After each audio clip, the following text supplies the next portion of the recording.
Hi, everyone. Thanks so much for joining us for today's webinar. My name is Troy Guthrie, and I'm the General and Training Manager here at Property Training Australia. And this is the first webinar in a planned series where we're going to deep dive into different stories of those working in the property industry. And as a fantastic way to kick off the series, our guest today is Julian Coppini, CEO of Oliver Hume. Julian, thanks so much for joining us today. Thanks, Troy. You're very welcome. So we're just going to put you on the spot straight away into the hot seat. If you could go back and you were 22 years old, would you still choose real estate as your career? Well, I just turned 47 yesterday, and that would have been go back 25 years. And the short answer is absolutely, I would choose real estate. I have a slightly different story to most in that I started my career with the professional services firm KPMG, working in audit and assurance. And I was lucky enough that most of my clients, 90% of my clients, were property developers, builders, or people in the industry. And that gave me a really good grounding in how deals are structured, how deals are financed, and what actually underpins value. And then I moved away from KPMG and I started working for builders and developers directly. And that gave me an overview on how projects are conceived, how they're delivered, and the risks involved in bringing them to life.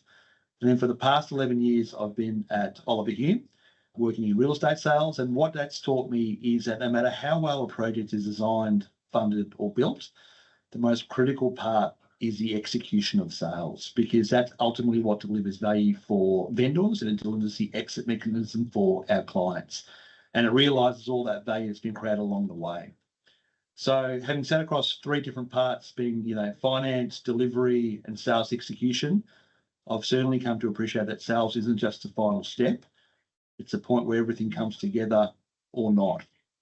And can I ask, and what I've Julian, learned over my journey is, sorry, Troy.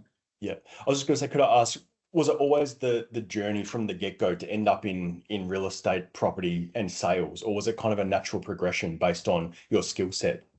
I just fell into it. Like I said, I started KPMG. I rocked up and not knowing much about how it was going to work. And I got given my first client, which was a major developer, and started working on that and realised that I had a bit of a passion for the industry. And yeah, I found that tangible asset in terms of property, something that I always resonated towards. And let's make the case then, because there's a lot of people watching today who are seriously weighing up a career in real estate for the reasons that we all know, those that work in the industry. There's no ceiling on how much you can earn. There's an opportunity for genuine career progression, and whether that's, you building your own business or working in a large organization like Oliver Hume. Why does real estate get you out of bed personally? Is it the car you drive, or is there something more to it than that? The car's an interesting one because for me personally, it's a reminder that, my humble beginnings and what can be achieved with hard work. Genuinely, that's something I think about when I get in my car. But it's not a motivator for me getting out of bed. It's just a reminder. What gets me out of bed is, and you hear people talk about this, but it's actually genuine, is that you're dealing with something real, something tangible. I spoke about it before, and you build something genuine, building a property, a home for mum and dad, with real consequences for people. So every deal matters to the vendor, to the buyer, and to the broader project. So you're not just moving product, you're helping realise, years and years and years of work from the developer, and you're providing a home to a mum and dad, which I think is a pretty good thing in this environment as well. And it just sort of makes the whole equation stack up. I like the challenges that it brings as well. Nothing's easy. No two deals are the same. Market shift, buyers change. You have to adapt, you have to improve and stay sharp. So it's not linear. I like that as well. That keeps me motivated in terms of getting out of bed.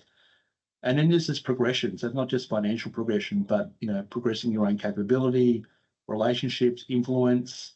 And I think over time, what I've learned is you move from just selling properties to actually shaping outcomes for clients, which I think is really, really important. That means advising on pricing, advising on positioning, advising on strategy. It's not just one-dimensional selling, it's thinking about the broader project as well.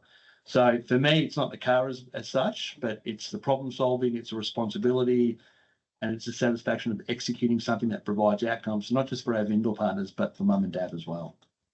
And I think you touched on that. What that comes to mind for a lot of people when they think about a real estate career is you use the word dynamic, and there's probably a lot of people that have considered real estate, and people in their circle might use a different word, such as maybe risky or unstable, or something where they say it's not a good, solid, long-term career. What do you say to that? Because we know that it is cyclical. Like, how do you see people managing the cyclical industry best? Yeah, I mean, you hear a lot of people talking about the sort of down cycles and how it might be a bad thing. I couldn't disagree more. I think there's some truth in that perception because, real estate can have down cycles like any occupation, but I think that's an incomplete view. Yes, real estate is cyclical. It can be volatile if you treat it like a short-term job.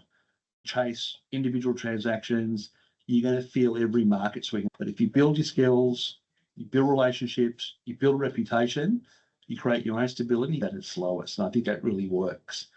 And then they use the quieter periods, like I just said, to sharpen their skills, maybe do a bit of training, just waiting for that upswing to happen. So I think the other important thing to point out is perspective. Cycles are also part of the opportunity.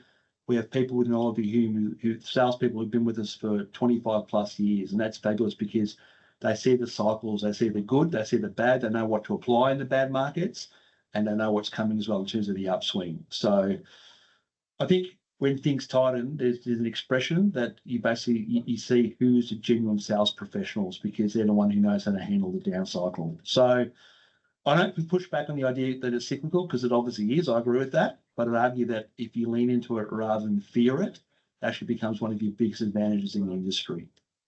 Definitely. And we know that real estate is really one of those industries of longevity. Like, the longer that you're in it, the better that it will be for you long term. And in terms of cyclical, as long as we're planning for that, then obviously it's one of those things that you're prepared for that next upswing, which is fantastic advice. And I guess one of the uncomfortable stats is, and particularly for those looking to enter into the industry again, is that a lot of people don't make it past the second year of their career. Could you give some insight into your experience of those that maybe are very successful and how they look in their first year to set themselves up for success to make sure that they are still there after the second year? You ask any person who's got, 10 plus years in the industry, whether they have any regrets about becoming a real estate agent, the answer is no. I think the people who leave in the first 2 years because for whatever reason it doesn't work for them, I think it's a mistake. You've got to give it time. You've got to build your network. You've got to build your sales profile. But I think most people don't leave the industry because it's too hard. They leave because I think they misunderstand what the actual job is. I genuinely believe that. I think a lot of new entrants, fall into the trap of thinking real estate is about just property, but in reality, it's more than that. It touches some of the things I talked about before. It's about consistency. It's about rejection. It's about learning to deal with rejection, learning to deal with all the reasons why someone doesn't want to buy a property. It's about building trust and seeing the reward. And there's usually a 6 to 12 month lag between effort and income. And a lot of people, especially the younger people going into the industry, they're just not prepared for that gap financially or mentally. So I think the ones who can understand the long-term cycles, they get it really well and they can stick it out. And I think the people who are looking to make a positive difference in that first year, it's consistency, it's professionalism, it's showing up every day with routine and sticking to it. It's focusing on long-term results over immediate results. It's focusing on becoming uncomfortable with the things they're not good at, like dealing with rejections or dealing with objections to why people don't want to purchase. And for a lot of people as well, I think the younger ones who can find a mentor in that sales environment as well, they're the ones who prosper really well. Again, speaking to someone who's been in the industry for 25 plus years, who knows the up cycles, knows the down cycles, knows the developers, knows the builders, and lashing onto them, being a sponge and learning, especially if it's a tough market. I think staying close to those good operators is essential. But yeah, it's too easy to give up in the first 2 years because of that gap I spoke about. But you got to think broader than that. You got to think longer term. And if I could ask you a very difficult question, but a good one, if you could distill it down to one word of, after everything you've seen, the markets, the cycles, the careers, and the question is, what separates a great agent from an average one? If you could distill it down to one word or one thing, what would it be for you? For me personally, if I distill it to one thing, it is trust under pressure. Now, when I see good agents, not just in our business in terms of off the plan, but established property agents who really do well in their market, it's because the vendor trusts them immensely. They trust that they're going to get the best price for the property. They trust that they're going to market it properly. And they trust that they're going to get the right buyers to the auction or to the private sale. So trust under pressure. It's not just being liked, but it's not just being visible. it's not even just being a good negotiator, which are skills that you have to have, but you got to be the person that the vendor relies upon to get the outcome that actually matters for them, especially when emotions are high. I think in this industry, especially, everyone can talk when the market's strong, and you get a lot of fair weather sailors, and everyone can get an appraisal when buyers are active, but everyone looks for competency and trust in the rising tide market. When things get uncertain as well, pricing shifts, buyers stall, vendors get anxious, that's where that trust comes into play. I think a great agent is one who gives clear advice, even when it's uncomfortable. You've got to have those tough conversations and honest conversations, because otherwise you're going to disappoint your vendor. Communication is everything. They're consistently communicating with their vendor. The worst thing for a vendor is not having any update. You've got a property, whether it's off the plan, whether it's established, and your agent's not speaking to you, that's terminal in my mind. Big one, which the industry is known for, unfortunately, is overpricing just to win the listing, and then you get a poor outcome for your vendor. Reading the market, not overpromising, and delivering solid results is trust in my mind. And then ultimately getting the outcome for the project that gives the clients what they need and an expectation that you've met their result. So in summary, I think average agents are focused on winning the next listing no matter what. Great agents are focused on being the person that the client calls because they trust them and they want to go into a campaign with the person they think is going to deliver the right outcome for them. In the end, it's not about just selling property. It's about being trusted with decision makings that matter financially and emotional for the vendors. I think if there's anyone in the industry currently or thinking of getting into it, write these things down, because this is some amazing advice. Thanks, Julian. And I have to ask you one thing that's on everyone's mind. So AI, it's coming for a lot of roles in a lot of industries. How does real estate look? Is real estate more exciting or more complicated right now to get into because of AI? I think it's actually a bit of both, but I think not in a way some people assume. So AI is definitely changing real estates, but I don't think it's changing or coming for the agent as some people have alluded to. I think it's doing what it's doing for a lot of other industries. Transactional, repeatable roles, I think, are being made more efficient and streamlined through AI. And stripping away, in my view, a lot of the sort of lower value data entry, basic listing copy, market summaries. I think it's doing a really good job with that, just removing that inefficiency, so to speak. And I think that makes it a bit polarizing for some people. So, on one side, it's easy to look competent at a surface level, and anyone can generate these days, polished marketing materials or market insights. So I think AI is raising sort of the bar in that regard. I think things that AI can't do well are building trust, like I spoke about with builders and developers. They can't. It's software. They can't read emotion, which is something very, very important in our industry. It can't really read timing and negotiation that well.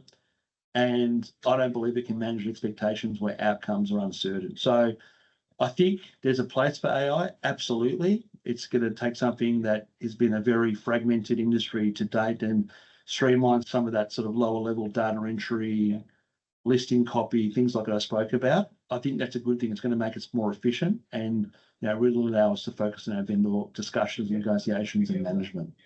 So it's really a benefit to the real estate industry and not a risk at this point, would you think? Oh, look, I'm excited by it. I think it's a positive thing for real estate. I think it's exciting because I genuinely believe the best agents in the industry who embrace it will actually make them more productive. It'll make them more informed. It'll make them more strategic, more than ever. And they'll spend less time on admin and more time on advice, negotiation, and informing our vendors. But less forgiving, because mediocrity will become more visible. AI will lead to that. So if you're relying on repetition, script, or service level effort, AI will quickly expose you. So you have to embrace it and work with it. But I think it's a very good thing for the industry because barriers to entry in real estate, as we know, are quite low, and this will help get us more streamlined and where we need to be. Amazing. And we just had a couple of questions come through as well. The first one that just someone wanted to ask Julian was, for someone completing their real estate qualification now, what could they do during their course to make themselves more employable and better prepared for their first role? Yeah, I think the first one, I know it sounds obvious, but understand the industry. It's amazing how many salespeople we meet who don't know the difference between the established market and the off-the-plan market. And that's not a criticism, because actually you don't see a lot about the off-the-plan market, that people don't understand it. So I think educating yourself about who are the key players. Do I want to sell established houses? Do I want to sell off the plan? How does off the plan work?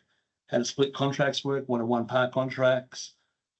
How long does it take for land to title? When do we get builders involved? So it's amazing, like I said, the amount of people who come and meet me for an interview in my team, and they don't know what off the plan is. They don't know what split contracts are. They don't know the basics. And I think when I meet someone who has put the effort in to understand the industry and knows a bit, that to me carries a lot of weight, because they've done their research and they know who the players are. So that's probably the biggest thing for me, just understanding the industry, because it's complex. It's a complex industry.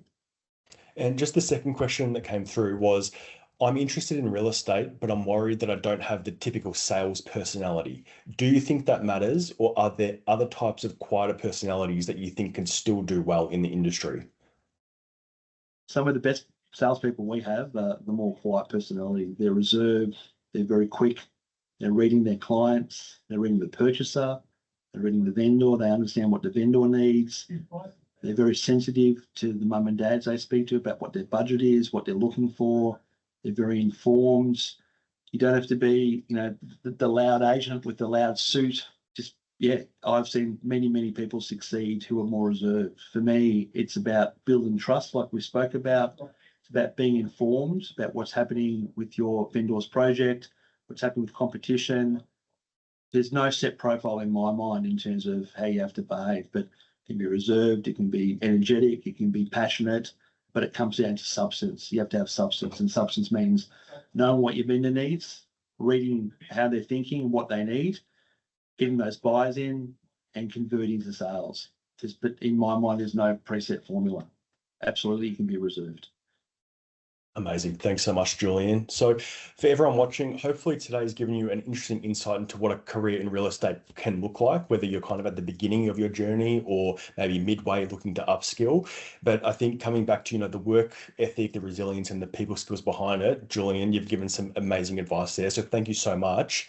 If you're considering starting in real estate, the first step, of course, is getting the right training and understanding. And that's exactly what we focus on at Property Training Australia. So we have close ties to the industry. And if you're looking to get qualified or upskill, we know what it takes to get you employed and to succeed long term. So Julian, thanks again for joining us today and for sharing your time and your advice. And again, I hope everyone's writing this down, but it's been a great way to kick off the series. Thanks so much, Julian. Very welcome. My pleasure.